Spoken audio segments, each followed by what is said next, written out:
İdarəetmənin effektivliyini necə yüksəltmək olar? Ümumiyyətlə, biznesdə istənilən nəyisə biz təkmilləşdirmək istəyiriksə, ilk növbədə biz ölçməliyik.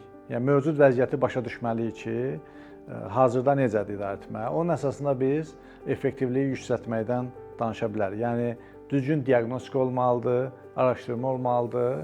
İlk növbədə bir fərqindəlik olmalıdır ki, nələrin təkmilləşməsinə ehtiyac var.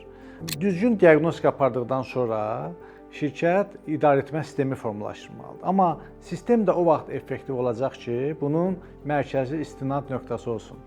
Şirkətdə bu istinad nöqtəsi strategiyadır. Yəni, strategiya əsasında, strategiya əsaslanan bir sistem qurmalıyıq biz, idarəetmə sistemi. Yəni, korporativ mədəniyyət, performans menecment sistemi, satış sistemi, marketinq sistemi, analitika, data menecment, bunlar hamısı şirkətin strategiyasından irəli gəlməlidir.